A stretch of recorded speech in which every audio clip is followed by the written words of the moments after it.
The movie opens up as a middle-aged woman named Stephanie records herself live on Instagram. She seems to be making some kind of announcement, and her followers are excited to hear it. Following this, we are taken to the past, where Stephanie is with her family and friends inside a bowling club. It is her 14th birthday, and she narrates about how moving to the US from Australia was a hard step for her. Being a foreign kid, everybody making fun of her. She further mentions that the ultimate goal of her school life is to be popular. As Steph is having fun with her friends, she spots a popular guy named Blaine and immediately gets hypnotized by him. Unfortunately, he is with his arrogant and egocentric girlfriend, Tiffany. Despite this, Steph gathers up some courage and approaches the duo to ask them if they'd like to join her birthday party. Sadly, Tiffany makes fun of the party and takes Blaine away. Frustrated with her life, Steph vows to herself that she will become popular at any cost, and with years passing by, she works hard and becomes the leader of the cheerleading group.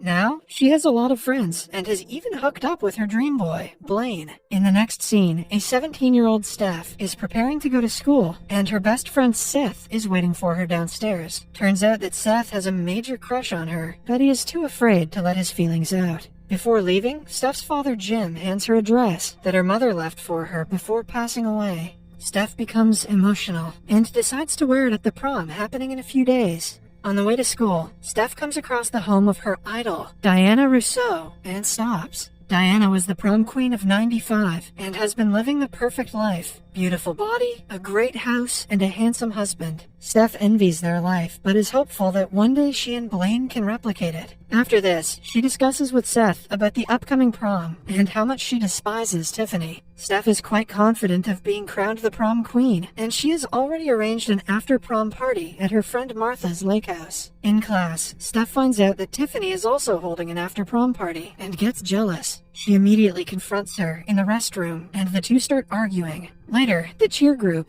aughts, is getting ready for a practice session in front of the entire school. Martha, being the equipment manager, tries to instruct the group on how to do well, but Tiffany interrupts and bullies her. This enrages Steph, and she makes a mockery of Tiffany in front of the entire group. After everyone is gone, a distraught Tiffany starts plotting something with two of her friends. Soon, the performance begins, and the group starts dancing gracefully. Despite having their differences, Tiffany and Steph also give their best, and the audience seems to be loving it. Near the end of the performance, Steph leaps into the air for her signature jump, but unfortunately, the two girls push the boy who is supposed to catch Steph. As a result, she drops to the floor, and the screen fades to black. The movie then cuts to 20 years in the future, where Steph suddenly wakes up from her coma in the hospital. She notices several birthday presents near her bed, some of which are for a 37-year-old. Confused, Steph leaves her room and ventures outside. She approaches the receptionist and asks her if there's been a mix-up in her room. Right then, Steph sees her transformed self in the mirror and passes out, leaving everyone stunned.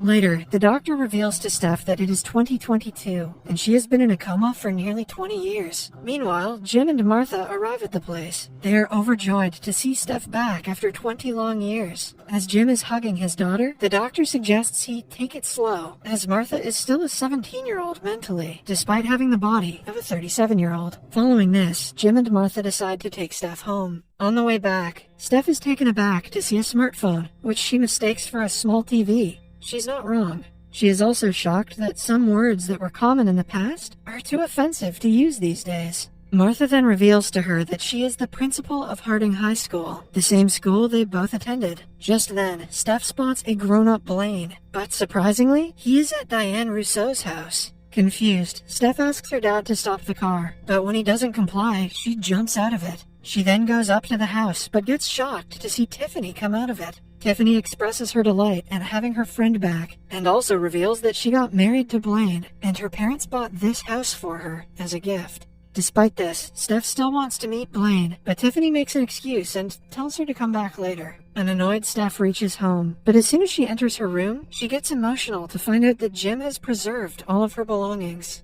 At night, someone knocks on the door, but when Steph goes out, she finds no one around. Instead, she finds a book, which was sent by her best friend, Seth. She opens it and finds several pictures of her at school. This makes her emotional, and she remembers her late mother, who always believed that she could do something big. With this, she gets renewed motivation and vows to herself that she will again become popular. The next morning, Steph approaches Martha as she is about to leave for school. She then reveals her desire to join Harding High School and complete her studies. Martha tries her best to convince her friend that she is too old for it, but the latter is adamant in her decision. Finally, with no choice left, Martha agrees to let Steph join school again. In the next scene, Steph gets ready for her first day at school after 20 years and leaves the house full of confidence. However, on reaching it, she finds that the place has changed a lot. Everything has become student-friendly so that it doesn't offend anyone. For instance, the prom winners list is replaced by a piece of art because it sends the wrong message. Right then, Steph bumps into Seth, and the two are delighted to see one another. Turns out that Seth is the librarian in the same school.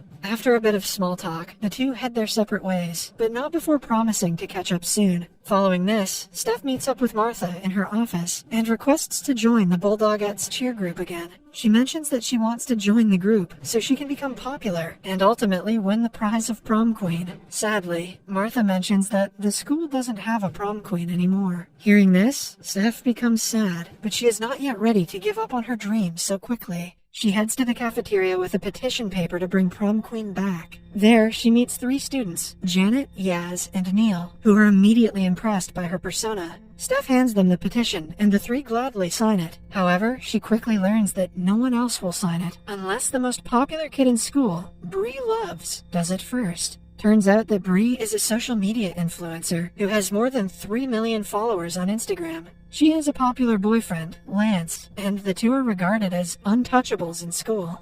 This is unrealistic. No one names their kid Lance in 2022. Soon, Bree approaches the group, and when Steph asks her to sign the petition, she denies, claiming that she is paper-free. Before leaving, she mentions to Steph that she's Tiffany's daughter, which surprises Steph. Later, Steph heads to the playing ground and finds out that Martha is the cheer group coach. Janet and Yaz are also in the group, but they are performing some sort of cringe routine, which makes Steph laugh. Turns out that the school banned all forms of sexy dancing, as it was offensive to some students. Frustrated, Steph heads to the library and meets up with Seth. There she learns about the wonders of Instagram and how one can become popular through it. Hence, she goes home and pleads with her dad to get her a phone. But surprisingly, her dad has already bought one for her. This delights Steph, and she spends the whole night live streaming herself. Now she has only one goal in mind, to gain more Instagram followers. This is even sadder than the 20-year coma. The next day, Steph and some other students are group studying at Janet's house. However, the only thing that is on her mind is being crowned the prom queen. Hence, she gives her friends an inspirational speech on how to become popular and even makes them dance to her favorite moves. In the next scene, Principal Martha is hosting a ceremony where all the students, along with their parents, have gathered.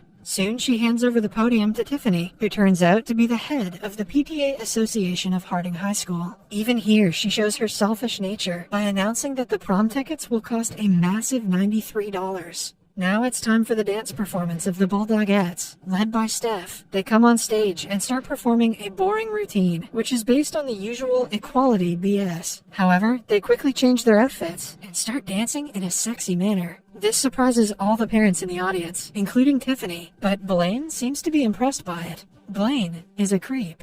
The next morning, when Steph wakes up, she finds out that her dancing video has gone viral, and now she has a lot of followers on Instagram. She heads to school with a different swag, and everyone seems to like her now. However, Martha accuses her of ruining the ceremony with her erotic dance moves. In her defense, Steph says that she is trying to make the school more fun. She claims that living in the coma was much more fun than going to Martha's school. Elsewhere, an enraged Tiffany approaches her daughter and orders her to reinstate the prom queen. Furthermore, she wants Bree to take part and beat Steph for the crown. Bree denies swiftly, claiming that she isn't interested. But when Tiffany threatens to ground her, she has no choice but to agree. Meanwhile, Steph and Seth are out on a date, where the former expresses her desire to become the prom queen. She becomes emotional and mentions how her mother always believed in her, and this is why the goal is extra important in her life. Hearing this, Seth decides to be her prom partner and support her. The next day, Martha announces that on Bree's request, the school is reinstating the election for king and queen at prom. This delights Steph and her group, and they start planning for the event. However, Steph soon finds out that Bree will be pitted against her for the crown. In class, all the students except Steph get an invitation from Tiffany for an after-prom party. Frustrated, Steph decides to announce her own after-prom party. She heads home and frantically searches her closet for something. After a while, she finds the keys to Martha's lake house, goes live on Instagram, and announces she's hosting a free party after she wins the prom. In the next scene, the prom night has finally arrived, and Seth is waiting for Steph to get ready. There, he has an awkward conversation with Jim, who suggests he carry protection. Just then, Steph arrives, wearing her late mother's dress. Steph is stunned by her beauty, and they click a lot of pictures before leaving. At the prom, Steph spots Tiffany at the voting booth and starts taunting her. She even votes for Bree, saying that she's confident that she'll win. After this, she goes outside to start a live stream, but bumps into Blaine. Blaine starts seducing her, but as Steph is trying to push him away, Seth catches them in action. He walks out of the place disappointed, despite Steph trying to stop him. In the meantime, the prom results are announced. Lance is crowned the prom king, as expected. However, Bree withdraws from the election at the last moment, leaving Steph the eventual winner.